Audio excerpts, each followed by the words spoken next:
Herkese esenlikler arkadaşlar. Merhabalar, nasılsınız? Umarım iyisinizdir. Bu videomuzda XU7 motorlarından bahsedeceğim. Çok soruldu. Oylama yaptığım anketlerde de XU7'den bahsetmemi isteyen arkadaşlar olduğu için bu videoda XU7'ye yer vereceğim. XU7'nin nesinden bahsedeceğiz? Genel olarak katalog bilgilerinden bahsedecek değiliz ama azıcık ucundan geçeceğim. Nelerde var, nelerde yok, kimler kullanmış, nasıl bir yapısı var falan filan, böyle ucundan değinip sonra XU7 motora neler yapabilirsiniz, bunlar hakkında konuşacağım. O zaman şu manzara eşliğinde, gün de batıyor şu an, bilmiyorum. Siz görebiliyor musunuz? Hadi XU7 motorlar nedir, neler yaparız, ne kadar güç alırız, başlayalım. Güneşi batıralım.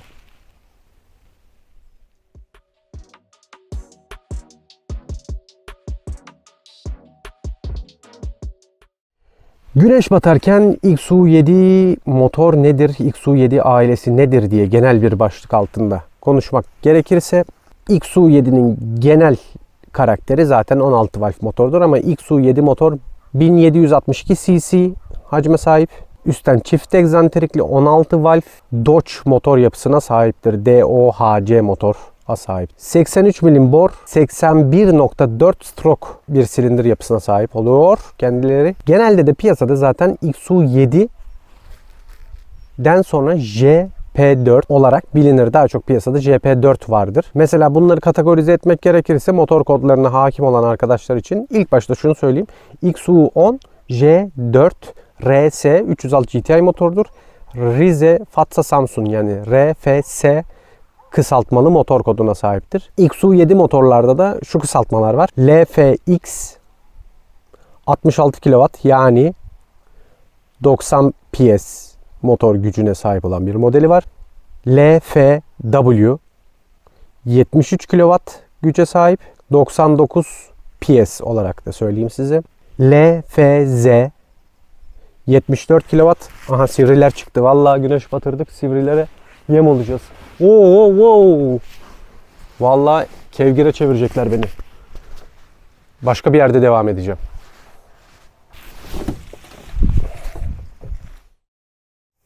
Arkadaşlar kaçtım. Acayip sivrisinek vardı. Şu arkamda görmüş olduğunuz tepelerde bir yerlerdeydim ama yine biraz uzaktaydım. Şu an deniz kenarındayım. Gün batımı şahane. Ve hani o tarafa doğru dönsem beni pek göremezsiniz diye. Yani şöyle bir ufak göstereyim ama renkler tatmin etti mi sizi bilemiyorum. Böyle bir manzara eşliğinde size çekim yapacağım. Dönelim konumuza. En son ne demiştik? Laleli Fatsa Zonguldak 74 kW'lık Laleli Fatsa Zonguldak 74 kW'lık 100 PS 100-103 beygir gibi bir şey. Bu arada yandan etraftan offroad araçları, dört çekerler kumda eğleniyor. Umarım çok sesi gelmiyordur yaka mikrofonundan. Neyse, devam ediyorum. Dikkatimi dağıtıyorlar, ne yapayım. Ve son olarak LFY kodlu bir motor daha var. 81 kW 110 beygir gücünde olan yine XU7 motora sahip. Ayrıca Pars olarak bildiğimiz Peugeot'un İran'daki üretimi 405 modelleri de bir kullanılan motor daha var. XU7 motor kodlu 72 kW 98 PS. Bakalım ne geliyor. Şimdi ben göremiyorum tabi. Santa Fe. MIP. 72 kW 98 beygirlik bir motor daha var. İran'da kullanılan Pars modelinin. 110 beygirliğin birazcık düşük hali kalmış gibi bir şey oluyor. Bir de bu motorların hangi araçlarda kullanıldığından bahsedeyim. Berlingo Partner, Xantia XR 405, 406 ve LFZ kodlu bahsettiğim motor Eurovance diye bir grup içerisinde ayrıca kullanılmış. Eurovance dediğimiz şey nedir? Van, yani işte MPV sınıfı araçlarda kullanılmış. Mesela Citroen Evasion, Peugeot 806 modelinde ve Fiat'ın Ulissi nasıl telaffuz ediliyor bilmiyorum. O modelinde, yani gösteririm işte MPV modellerinde kullanılmış bir motor. Şimdi katalog muhabbetini geçelim mi artık? Evet, asıl konumuza girelim değil mi? Şimdi asıl konumuzda biz bu motoru nasıl güçlendiririz olacak. Nasıl güçlendiririz? Şimdi ilk başta ne yapıyoruz? Düz vites veya otomatik neyse XU7 1.7 1.8 motorumuz var. Ben bu arabayı nasıl güçlendiririm? İlk önce tabii ki her şeyin modifiyenin başlangıcında olduğu gibi filtre, headers, egzoz, yazılım işiyle başlayabiliriz. Ama bu XU7 motorda ne kadar verim alırsınız bilemedim. Çok verim alacağınızı düşünmüyorum. Tabii ki de değişecek işler de neyle başlayalım? Şimdi başlıyorum. Aldım arabamı. Filtre yaptım. Filtremi güzelce aşağı çektim. Krom boru. Termal seramik kaplı bir filtre borum var. Filtrem de çok güzel bir yerden soğuk hava alıyor. Yani hani bu 3 güzel detayı atlamayalım. Zaten termal seramik kaplamadan dolayı motorumuz güzelce soğuk havayı çekiyor olacak borunun ısınmadığından dolayı. Ama tabii ki de borunun yine de güzel soğuk bir yerde olması lazım. Bunun dışında bize ne lazım? Şimdi havamızı alıyoruz. Havamızı vermemiz lazım. XU7'lerin bazılarında demir döküm, bazıları değil hepsinde demir döküm egzoz manifoldu oluyor. Bizim 306 mantığında 4.1 veya 4.2.1'e dönüşen bir egzoz sistemine ihtiyacımız var ki egzoz gazını dışarı atışında güzel bir gaz çıkışı sağlayalım. Bu da bize yine güç olarak geri dönsün. Şimdi filtremizi yaptık. Egzoz manifoldumuzu yaptık. Egzozda da şunu çoğu videoda söylüyorum, yine tekrarlayayım. Dümdüz boru egzoz arabayı geri düşürür. Şimdi diyeceksiniz nasıl geri düşüyor? Arabanın kaderi değişti. Değişir tabii de sadece yüksek süratte. Sen arabayı alıp geceden geceye rolling'e gidiyorsan o zaman yaptır kardeşim yani. Öyle sadece arabanın arka tamponunu sökeyim, arka koltuklarını sökeyim, dümdüz boruyu da çekeyim. Araba sadece rolling'den rolling'e gitsin kafasındaysan o zaman dümdüz boru çekebilirsiniz. Ama ben bu zihniyeti pek sevmediğim için hep bir eleştirel yorumumla düz boru çekmeyin, arabanızı geri düşürür. Neden? Sen şimdi bu arabayla 2-3-4 virajlı yollarda gazlarken alt devirlere ihtiyacın var. Düz boru senin alt devirini bitirir. Bunu unutmayın ve buna istinaden ortada en kötü şartlarda bir tane orta susturucu bırakın. Böyle bir güzel egzoz sistemimizi yaptık. Çünkü alt devirler lazım bize. Ara hızlanmalar için de önemli. Yani sadece öyle işte 2'de 3'de 4000'de oturalım egzozu yapıyorsak düz boru, yapmıyorsak araya bir susturucu koyuyoruz. Tamam. Filtre, headers, egzoz yaptık. Bize şimdi yazılım lazım bu işlemlerden sonra. Yazılımımızı da yaptıktan sonra orijinal stok motorumuzda filtre, headers, egzoz ve yazılımla beraber XU7 motorda alabileceğimiz güç taş patlatıyoruz. 15-10 beygir falan alıyoruz. Şimdi yine çok uçmuyorum rakamlarda. Çok alırsa ne güzel. Daha önceki muhabbetteki gibi. Ama çok muazzam güçler alamıyoruz. Tamam, şimdi ben bu kadarla yetinemedim herhalde. Bana birazcık daha detay ver. Ne yapabilirim? Şimdi bu motorun aşağısı neredeyse aynı. Üst kapak da karakter olarak neredeyse aynı ama karakter dediğim bağlantı noktaları yani. Onun dışında sübapları, gaytları bilmem nesi değil. Bir tek gaytlara uyabilir büyük ihtimalle. Sübap gaytları, sübap kılavuzları. Gidiyoruz. XU10 J4 RS'in yani 306 GTI'nin veya XR VTS'nin silindir kapağını alıyoruz. Ve direkt takıyoruz. Ama şöyle bir detay var. Ben yapacak olsaydım bu detaya girmezdim. Çünkü zaten 306 GTI ve XR VTS'nin silindir kapağını bulmak çok zorlaştı. Bulsanız dahi güzel bir kapak değil. İşlenmiş, canı alınmış, yeni işlenmiş çipil çipil dendiği halde artık yanma odasının izlerinin kaybolduğu ve son haddesi de kullanılan bir kapak göreceksiniz. Onun yerine ben giderim. 405'in turbolu modeli var. XU7 JTE. Şimdi böyle bir işlem yaparsak o kapak, ama o kapağı da bulmanız zor olacağı için hiç fanteziye girmiyoruz. 406 Evasion ve 806'larda kullanılan 130-132 beygirlik olan kapağı alıyoruz. XU10 J4R kapağını alıyoruz. Yine sübaplarımız ve egzentriklerimizin karakteri değişik olacağı için zaten 130 beygirin üstüne çıkabiliyoruz. Bununla bu kapağı alarak sadece kapağı aldık. Egzantrik, kendi sübapları, kendi yayları aldığımız gibi taktık ve diğer filtre headers, egzoz yazılım işlemimizi yaptığımızdan sonra zaten böyle 138-136 beygir arasında bir güç almış oluyor arabanız. Alacak yani bu işlemlerden sonra motor. Şimdi bu arada başka bir hareket, dokunuş bir şey yapamıyor muyuz diyelim. Evet yapıyoruz. Ne yapıyoruz? Birincisi, örnek veriyorum markayı, Süpertek. Düz sübaplardan, hafif sübaplardan alıyorsunuz. Sübap yaylarını gerginleştiriyorsunuz. Egzantriyi ellemiyoruz şu an ilk etapta. Silindir kapağının hava giriş ve hava çıkış portlarını değiştiriyoruz. Yani port polish dediğimiz, genişletiyoruz. İşlemini yaptıktan sonra yine bir motorda karakter değişimi oluyor. Zaten bunu yaptıktan sonra bir egzantriğimiz farklı olmuş olacak orijinal haline göre. Bir sente işlemi, yani halk ağzında, yani herkesin bildiği şekilde sente deyince sanki orijinal senteye getiriyormuş gibi zannediliyor ama timing diyeyim. O zaman timing var arabada oluyor. Zaten hepsi aynı şey. Zamanlama ayarı. Neyse. Bu egzantrikle de bir egzantriği senteye alıyoruz. Zamanlaması, yani çalışması gereken en güzel zamanlamaya getiriyoruz ve zaten arabamız yine güç almaya başlıyor. Nasıl güç aldığımızdan bahsettik yeni kapakla. Şimdi bu kapağa daha da işlem yapabilir miyiz?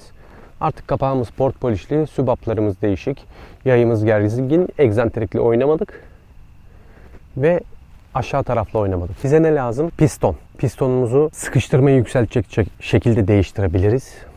Değiştirdiğimizde kol da etken olacak bu sıkıştırmanın artmasında. Kol piston yaptığımızı düşünelim. Sadece kol piston ve egzantriyi değiştirmiyoruz aynı işlem için ama zaten oraya kadar gelmişken bir de egzantriyi değiştirelim değil mi? Zaten kapağı söküp takıyoruz.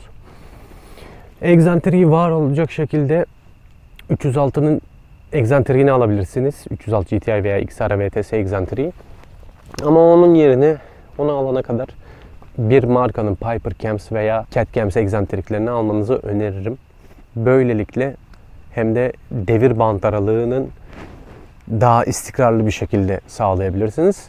Ama şöyle bir detay var atlamamanız gereken. Şimdi 306 GTI egzantriği diye aldığınız egzantriği siz tamamen fantastik bir birleşme oluşturduğunuz motorunuza koyacağınız için üst ölü nokta ve sübap açıklığını ölçerek senteye almanız gerekecek. Yoksa kamların, egzantrik kamlarının yüksekliği başınıza dert açabilir. Sübapla piston öpüşmesini istemiyorsanız. Ama tabi bu kadar çok maceraya gerek var mı Erel? Yani 1.8 motoru ne yapsak da 100-130 beygirden taş çatlasın 150 beygirlere çıkartabileceğiz. Gerek var mı bu kadar fantezi? Mesela örnek verelim. Kendi adıma, kendi tecrübemden örnek vereyim en azından. 306 GTI'de vardı zaten işte egzantriği fabrikasyonu yine var. Kolu pistonu yine var. Ben o arabanın 170-180 beygir halinden memnun kalmayıp bir anda kol, piston, egzantrik, sübaplar, sübap yayları, itici bilmem ne aldım. Ne oldu? 250 beygir mi oldum? Hayır olmadım tabii. Zaten bir süre sonra orijinal işletim sistemi de yetmediği için farklı bir işletim sistemine geçtik. Araba daha bir saçmalar halinde çalışmaya başladı. Daha çok keyfim kaçtı. Ben de lanet olsun deyip kol pistonu söktüm. Egzantriyi bıraktım. Daha gündelik ve tadımda bir araba oldu. O zaman size tavsiyem ne olacak? XU7 motor sahiplerine şu olabilir. Filtre headers yaptınız. 306 GTI bulamazsanız bile en azından 4.2.1, 4.1 bir headers yaptırın. Headers yaptırmasanız da çok maliyetli veya özel üretim olmayacak parçalardan gidelim. Filtre yaptık. Yazılım. Bir tane egzantrik ve güzel bir sente ayarı. Bence yeterli, tatminkar. Yani zaten mesela XU7'lerin çoğuna baktığımda otomatik vites. Hani ne yaparsanız yapın size bir düz vitesteki gibi o hissi vermeyecek. Çünkü BVA şanzıman zaten leş bir şanzıman olduğu için siz güçlenseniz de o 4 ileri kıytırık şanzımanla, yani kıytırık demeyeyim, şanzıman kötülüğü değil. Şanzıman robotunun mallığı. Çünkü vites atmayı unutuyor. Ve o keyfi yaşattırtmıyor insana. Hani düz vitesler için tamam. Filtre, egzantrik, yazılım ve egzoz. Onu da atlamayalım. Böyle bir ayarla gayet tatminkar bir sürüş elde edersiniz. Zaten mühim olan aslında beygir değil. Kağıt üstünde beygir şöyle alırsınız demek değil mühim olan. Zaten aslında tork almanız önemli. Tork aldığınızda da arabanın çekişi ve gidişatı artacağı için size vereceği haz daha çok artacak. Haz daha önemli bir detay bence. Yani kağıt üstünde 800 beygir olmuş ama arabayı hada sara sara gidememekten nasıl bir keyif alacaksınız bilmiyorum yani. Yani uzun lafın kısası Erel, özet geç derseniz diyeceğim şu. Mesela ne dedik? Hemen filtre, kat iptali, yani filtre egzoz sistemi, kat iptali derken headers, yazılım, timing, var olan elimizdeki hallerle sadece alacağımız filtre ve egzoz manifoldu olacak. Katı da iptal ederken yine oraya bir boru gelecek ama gerçek anlamda bir parça almanız durumu yok. Kapak açmadan yapabileceğiniz işler bunlar. Kapak açarsak ne yapıyoruz? Bu işlemlerin yanı sıra bir de egzantrik alıyoruz ki zaten asıl kaderini değiştirecek olan parça egzantrik. Çünkü egzantriğin karakteri motorun çalışmasını, şeklini, şemalini, gücünü, güç bandını tamamen değiştirecek bir parça. Maalesef yani paralar harcıyoruz. Şu an döviz kurları veya enflasyonla falan alakalı değil. Atmosferik olarak bir arabanın zaten güç alabilmesi için turbo arabalara göre çok daha fazla para harcamanız gerekiyor. Bunu unutmayın. Yani şimdi bir 150 THP ile 150'lik XU motor aynı işlemleri yaptığında THP alır başına gider. XU'ya o güce ulaşsın diye para harcayıp durursunuz. Ama mevzumuz modifikasyon yapmak, keyif almak değil mi? Evet, bununla uğraşmak, bundan zevk alacağım diyorsanız işte bu ufak tefek işlemlerle gidebilirsiniz. Turbo olur mu? Olur, pek tabii olur. Sıkıştırmalı kol piston falan filan almak yerine var olan sisteminize de bir turbo yapabilirsiniz. Çünkü bizim motorumuzun altyapısı, yani XU7 motor için konuşuyorum, 200 beygirlik turbolu cadde versiyonu bir araca sahip zaten. Siz işte 100 beygirlik haliyle bir ufak turbo atıyorum, o fındık multijet turbosundan koyup arabanıza 140 beygir falan alıp öyle gayet güzel gidersiniz. Ama turbo da işte biraz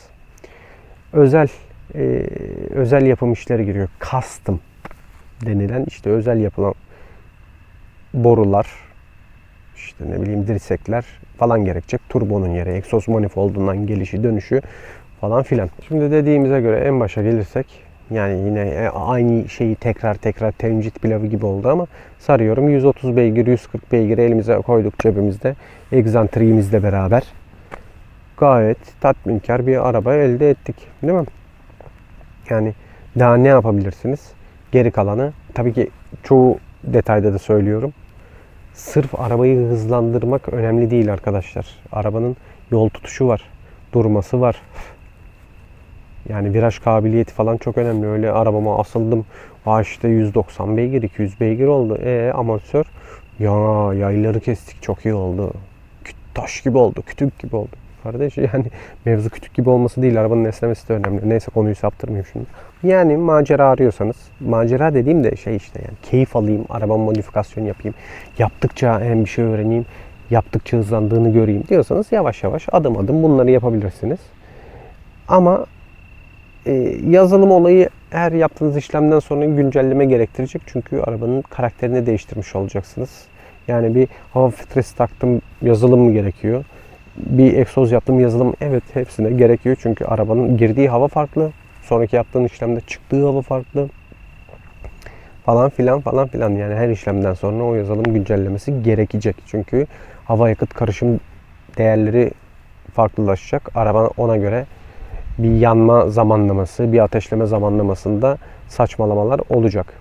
Atladığım bir detay var mı? Dönüp başa sardım. Yani zaten öyle çok da muazzam bir şey değil. İşte ne? Kapak alıyoruz. XU7, XU10 J4R'nin kapağını alıyoruz komple. Hiç ellemeden direkt takıyoruz. Yine güç alıyoruz. RS kapağını zaten takmanız daha büyük fantezi. Çünkü RS dediğim yani GTI kapağı. Fren vakumu var egzantriğin egzoz kısmında. Fren Westinghouse diye herkes bilir. Aslında fren merkez silindiridir. O silindire bir vakum yapıyor. Diğer arabalarda bildiğim kadarıyla yok. O vakumu nasıl yaptırırsınız veya vakum iptal mi edilir? O yüzden fren vakumsuz silindir kapağını alarak yapacağınız geliştirme daha sağlıklı olacaktır. Diğer özel işlerden kurtulmuş, kestirme yapmış olacaksınız. Kaşıntınız olduğunda zaten aynı kapağa sibopları büyütüp düz flat sibop takıyorsunuz. Hafif sibop. Zaten aşağı yukarı 306'dan çok büyük bir farkı yok. 306'cı ralliciler kapak bulma zorluğundan dolayı bahsettiğim silindir kapağını kullanıyor. Aynı işlemleri onda da yapabilirsiniz. Aklıma gelenler bu şekildeydi. Umarım atladığım bir şey yoktur. Yanlış söylediğim veya atladığım bir şeyler varsa lütfen aşağıda yorumlardan bana yazın. Umarım güzel bir içerik çıkartabilmişimdir. Beğenmişsinizdir.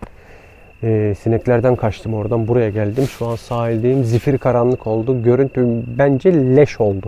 Bir de görüntüyü temizlemekle uğraşacağım. Umarım beğenmişsinizdir arkadaşlar. Kendinize çok iyi bakın. Hoşça kalın. Herkese esenlikler diliyorum.